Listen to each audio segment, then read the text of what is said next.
Are y'all enjoying it this year? Yeah! Isn't it always the most awesome convention ever? Had to get my fanboy part out there. Hello, my name is Kyle Canady, and for years, since 6th grade, I have always been an artist. Granted, not the best, but eventually as time progressed, you have a talent. Work at it, you keep at it, you perfect it. Even if it's not perfect in other people's eyes, you are perfecting your talent. So, one thing just about that, always stay true to your goals, always stay true to your passion. I just wanted to say that. I just said it. So, thank you. You know, 8th grade, my 8th grade teacher left because I was colorblind.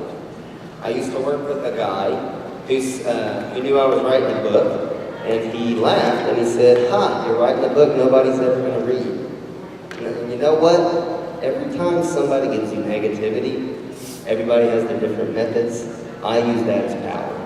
I think, you know what? I'm not going to get defeated. I'm going to use your negativity as a positive. And now I have a book that's available worldwide over the internet. It's called 7 Blades of Legend, The Armor of Kamisama. So, what I wanted to do is talk to people, talk to all of you guys, about making your own original characters, making your own storylines, how to get published, when you're doing all this stuff, like, man, how am I going to get published? There's just so many questions that go through the head. Okay, so I had a few notes because there's so much stuff that I know I wasn't going to say because the intimidation factor is a little high right now. But, I'm comfortable because I'm with friends, right? Yeah. Awesome. One thing that has always gotten to me is whenever you're trying to make your own story, make your own characters and stuff like that, make sure that you hit all of the marks. I've got 7 Blades of Legend. You have 7 swordsmen. Each swordsman gets a sword with a unique ability. That sounds pretty cool. The first thought, when they were first created, 7 swordsmen, oh yeah, it was this team, they're like band of brothers and they do all this stuff. And there's this bad guy. Haven't we all read that story before? I mean, isn't that every video game or movie that's out there? So it's like, well, Kyle, let's make it interesting. Let's, make a story that hasn't already been rehashed to death and let go with something new. So now you have an orphan, an assassin, biker gang member, a felon, an adult actor, a fired lieutenant detective, and a groundskeeper. They don't belong at all, and my God. When you have such diverse characters, the writing, when you think about each individual personality, it writes itself. You got this ex-felon, you got this one guy who's been alone all his life, nobody to ever depend on, nobody ever had his back. And, these two guys are going to have pissing contests, right? So then you're going to it makes for interesting reading rather than, just, oh yeah, we all got swords, hey, let's go find some bad guys. This story, it depends on good versus good. It depends on you as a reader who determines how you feel about it. You and your friends can read the same book, and you're not going to walk away with the same story. Harry doesn't beat Voldemort. Luke doesn't beat Darth Vader. It's basically a brother versus brother, and it's, I just wanted to go about the non-cliche kind of thing. When you're always thinking about that stuff, try to make sure that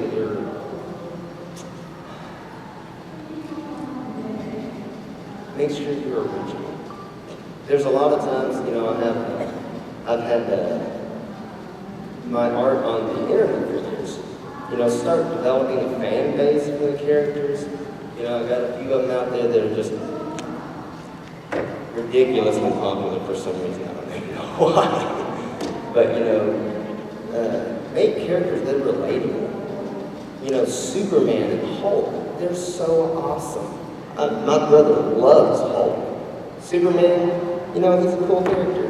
But you notice that people usually have trouble with Superman and Hulk, even though you may love the characters. Haven't you ever noticed how the movies are not just like Avengers out there? It's because they're not as relatable to you.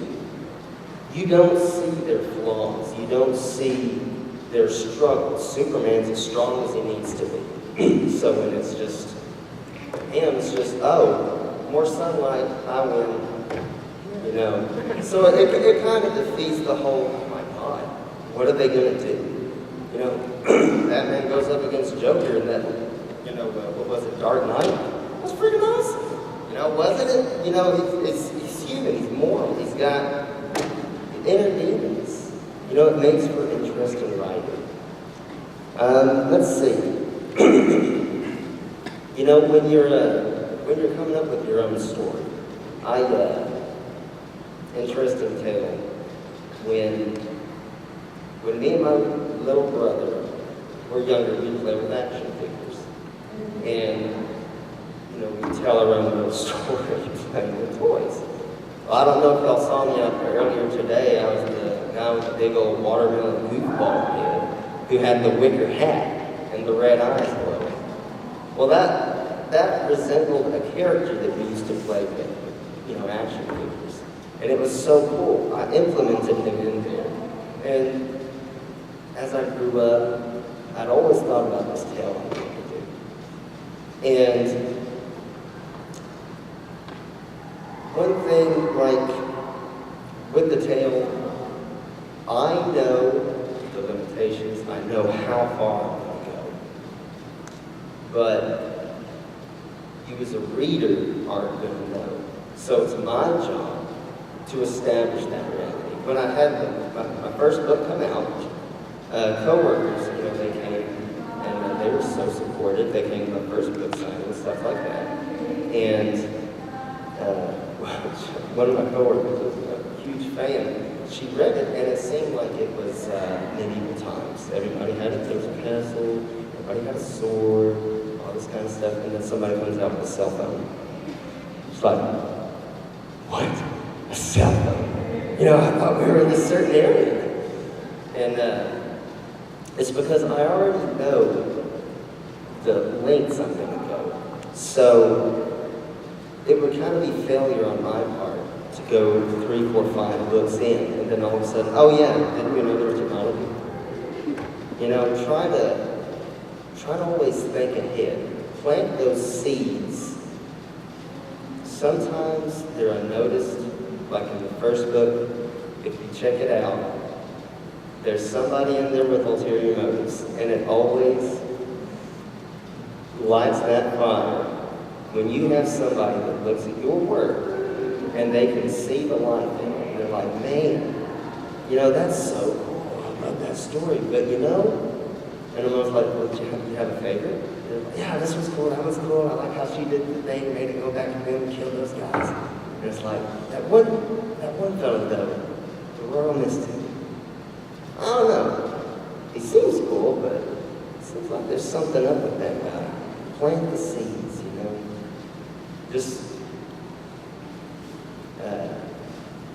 that's always a struggle. I'm not going to be able to tell you how to not be as blunt, and I'm not going to be able to tell you how to be as crafty. But you find that out yourself. You do. There's no way that I can tell you up here that this is how you do it, and this is how it's done. No, everybody's different. Everybody's going to have their own story. So, that kind of thing. Oh, yeah. A lot of, come up with characters all the time.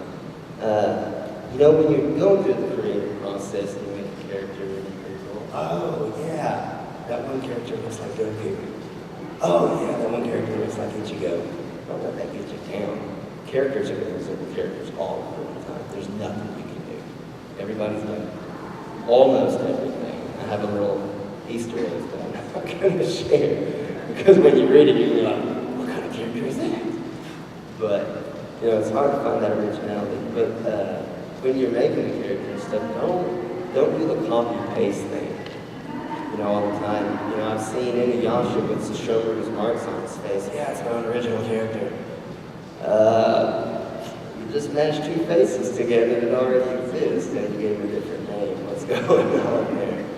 You know, but, you know, to each their own. But if you're trying to go branch out, you're trying to make what you've got into its own world, if you're trying to make an anime series, if you're trying to make a video game, whatever you're trying to do, just don't copy and paste somebody else's stuff. You're going to lose respect from the readers, viewers. You know, it's going to be like, oh, it's just Batman. It's just not a Batman. It's an owl or something. It's that kind of thing. A few pointers. Earlier I was talking about the 7 swordsmen. Let's see. There's probably about 5 of them that I think are cool. But why would I have 2 other swordsmen in my book that I'm spending so much time on? I'm mulling them all the time because I'm not y'all and you're not me.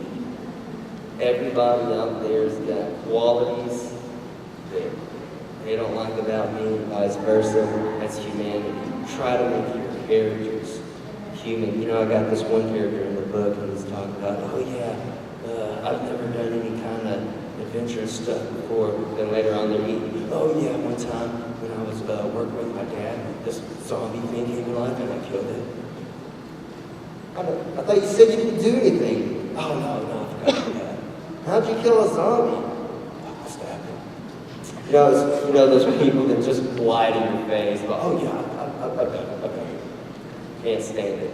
But it's an interesting character. You know, you're gonna read him and go like, man, it's like this punch this guy in the face at least. But you know, just because there are people out there that you don't admire the qualities that they have to offer. But you don't be afraid to use that.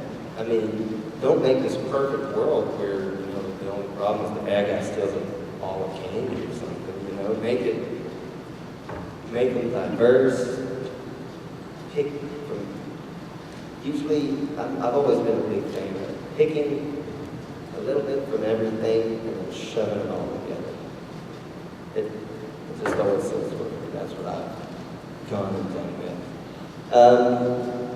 When making the book, I illustrate in the novel. There are illustrations.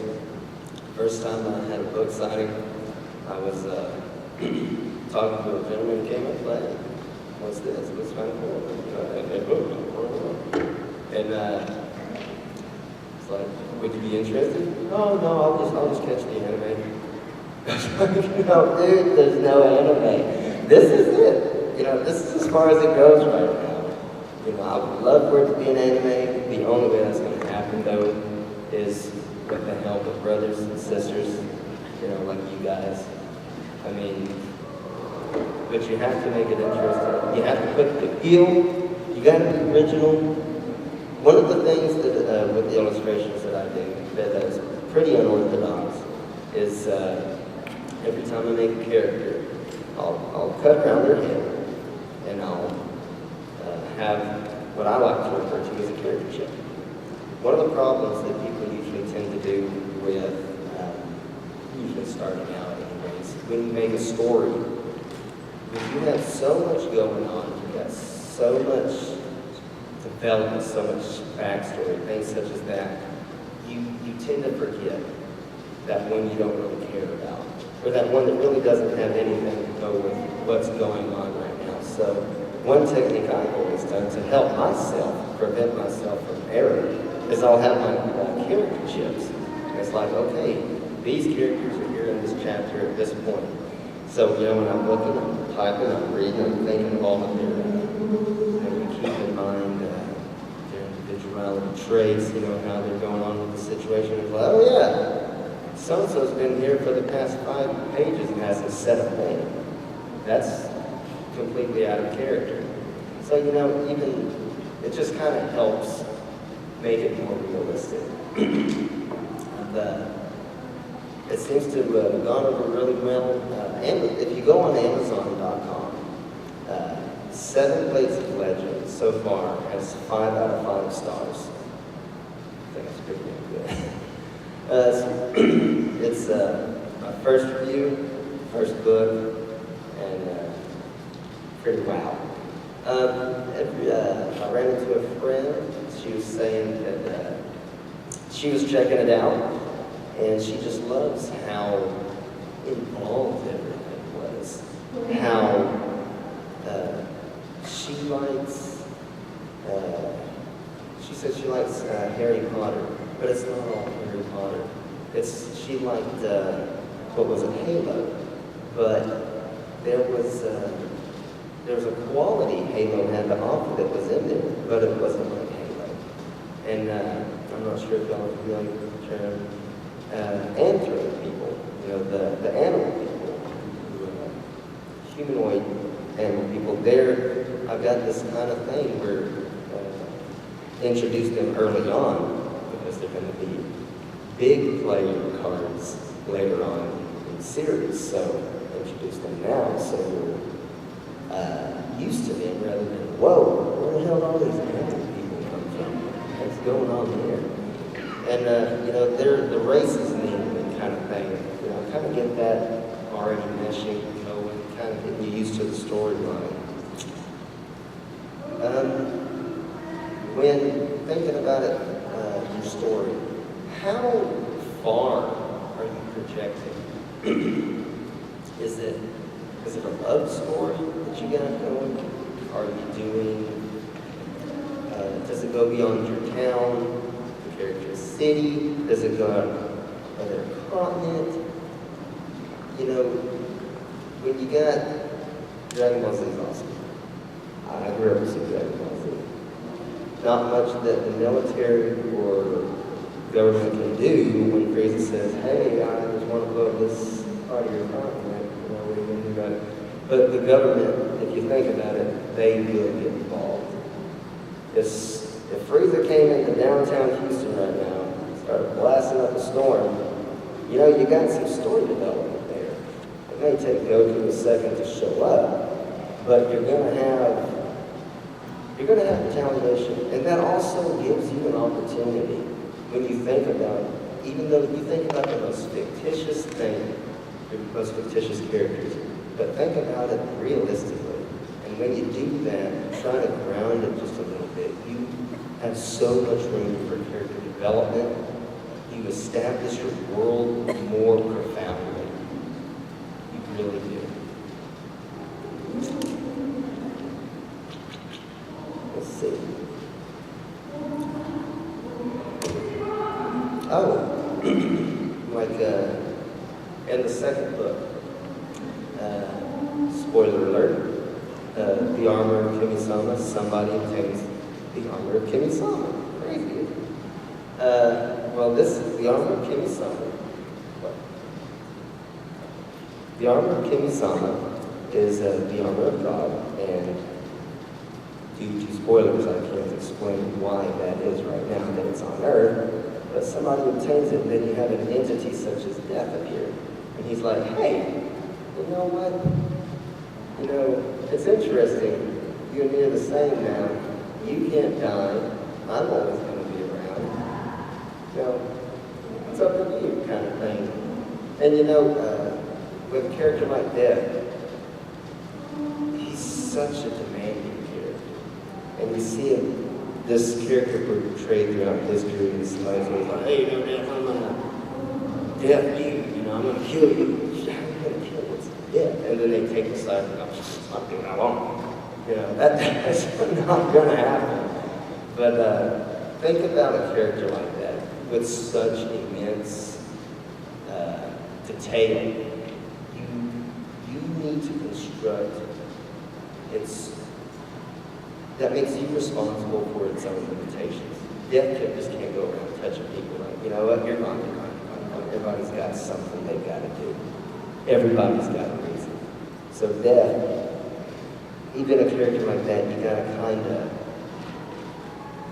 you need to set limitations. And then later on, when you get more involved with afterlife stuff, you know, I already set in my mind that animal people have spirits, and human beings have souls. So when humans die, death takes care of them, and when animal people die, their spirits go to something else that I'm going to get involved in with later. But make sure that you set your grounds, make your limitations, make sure that you've got that solid foundation, and then whatever you want, it's going to make sense, and it's going to flow awesome. You can do it. Brothers Tony, I've chatted up most of our time here, but I wanted to get some Q&A. Just real quick, the Seven Blades of Legend, Armor of Kamisama, like I said, it's available online anywhere. The sequel to it is the Seven Blades of Legend, Fire Burner, and that's still in the process of proofreading, spell checking. It's going to be out later this year, guaranteed. And don't rush. The first book took 3 years. And that's not including the character design and all of those qualities. Book number 2, it's going on 2 years now. Don't rush your talent. So let's go with some Q&A. Did you have a question? Yes. You buy the books on Amazon? Are they ebooks or physical books? I actually have free downloads that I got with my publisher. Would you like one? Here you go. Do me a favor. Why don't you give me a book review and check it out? Be honest as possible. The positivity, negativity, use it. Learn from it. Thank you. Any more questions? Yes, ma'am, in front. How did you get started with publishing? Like, what was the process of going up to publishing? There are different methods. There are so many different methods. You trying to get your foot in the door. I think maybe I caught a break, but I can't give you a golden ticket. I can't show you the holy grail. I can't sit up here and be like, this is how it's done. That's what I've always looked for, but I'm going to tell you what I did. You know, man, I wish somebody would have told me. You try to get published. A lot of authors, they always go to a publisher, they present their stuff in a manuscript, things such as that.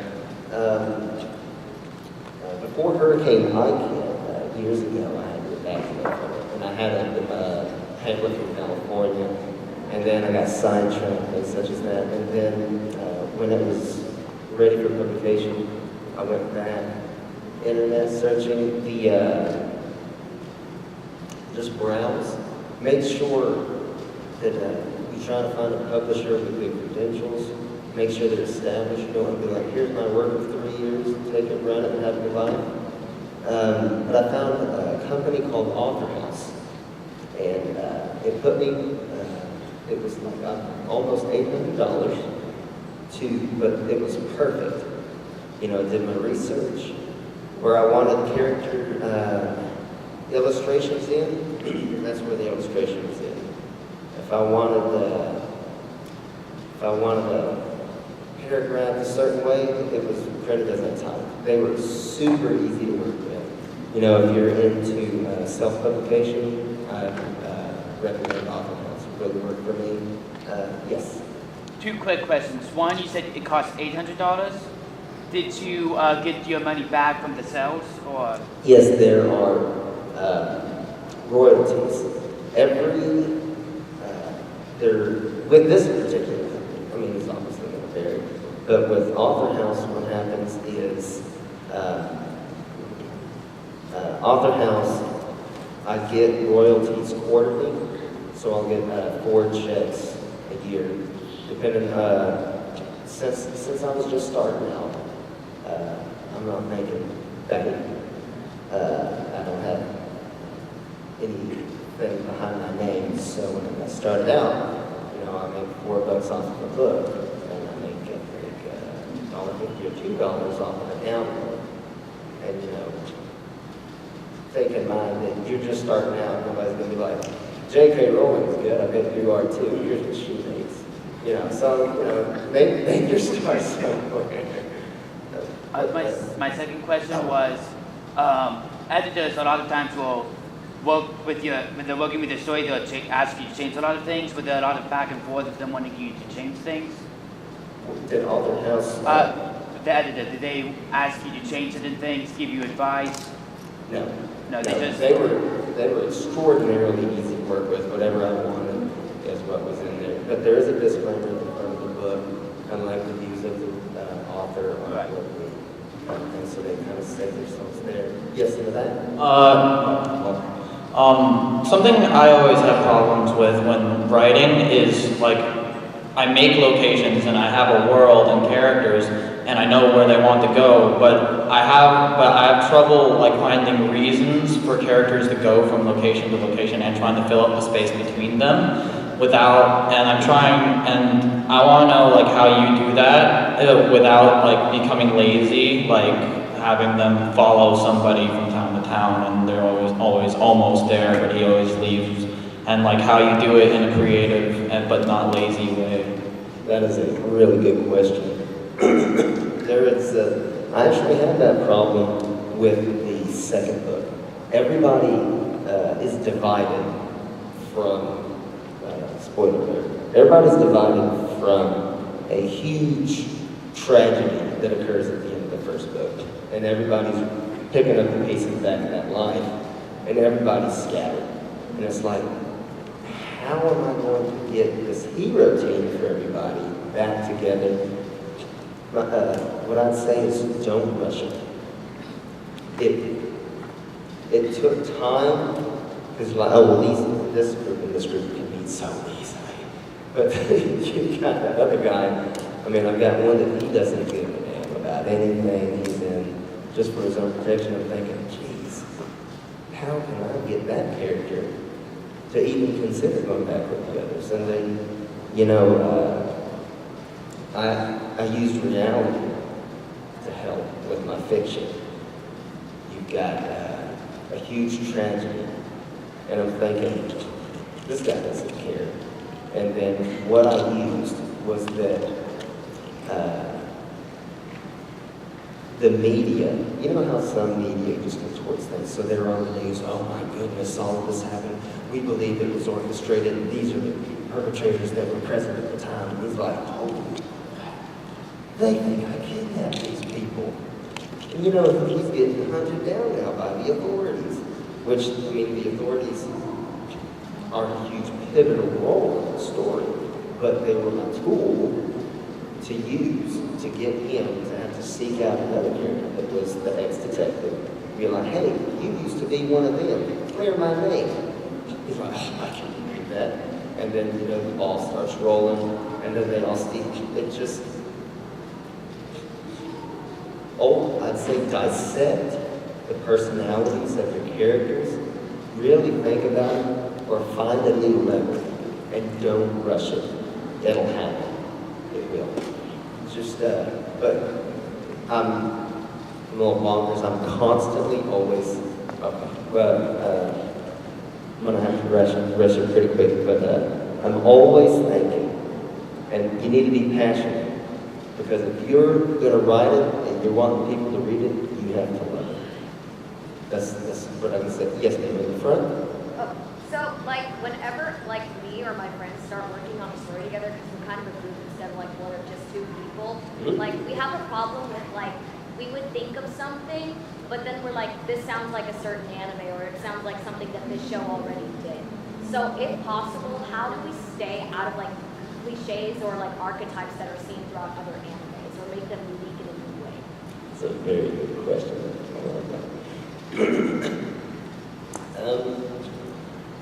I would say if really dissect the core of what your storyline is about. Mine is when good has to clash against good, and dealing with the realities of trying to face how you just destroyed the lives of two heroes and how they're trying to amend it. So you're always, don't veer off of that track. If you're afraid of following in somebody else's footsteps, it's always great that you always have somebody you can bounce ideas off of and, you know, work with, because, you know, you can stop and think it's like, you know, hey, how does this sound kind of thing? You know, this guy has energy in his hand, he blows stuff up. You're like, oh, you know, kind of what Goku does. Like, oh, yeah, dang, I was gonna make him go sick or something. So, you know, just trying, I'd say, like, whenever I'm coming up with something, it's never written in stone. And then, you know, go with it. Go with what your guts and heart's telling you. Write it down. Go back, read it. Bounce ideas off. Check it out. And then change it up. You'll be like, you know what? Hey, why don't we have this guy come in? Or why don't we have something come in here and talk? Whoa. I hope that answers your question a bit. Did it help? Yes, Megan. I was gonna say, so is there any tips about something like Worldbuilding, like starting something with, Let's get you a mic real quick. Also, my time's running out, but I have 1, 2, 3, 4, 5, 6, 7, 8 more free downloads if anybody has Kindles or something like that. Anyway, I was going to say, for like world building, how easy would it be, and is there any tips of making it like, well, sorry. I meant to say is like, how easy would world building be, as in like making it as it goes along and just starting out what it is?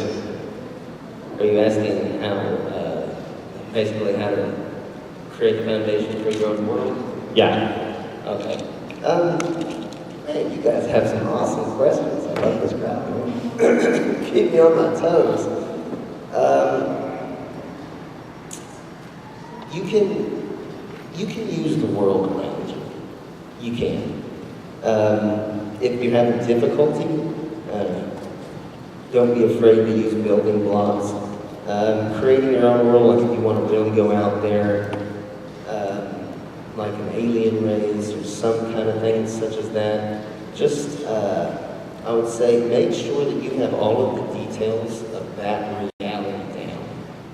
You know, if it goes down to the smallest detail of these characters breathe this way, well then what makes that oxygen? What gives this character this power, or things such as that.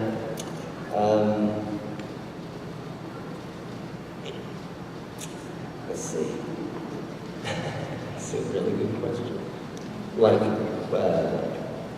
for what I wanted in my book, I created an 8th continent, and I constructed it for as I needed it. And in the north, people who specialize in magic. In the west are people who are more spiritual based. The east deals with more of the demonic, and the south deals with more of monstrosities and unanswerables kind of thing. So I couldn't be like, yeah, oh yeah, this kingdom in the United States. You know? So I created my own continent, and I formulated it based upon my needs. And I created the backstory for its foundation, which I give little hints and stuff like that. I'm not just like, oh yeah, hey, here's the whole secret real fast. That kind of thing. So I hope that answered It does. Oh, another thing. You said you were handing out free copies of your book. You said. Yes. Do you have it downloaded? Like I can download it to my tablet. Oh, sure. Here you go. All right. Let me get up there. Yes, sir. And the blue shirt. Oh, yes, certainly. Yes. If not, Everybody that gets a download, could you do me a favor and give me a book review, please? Oh.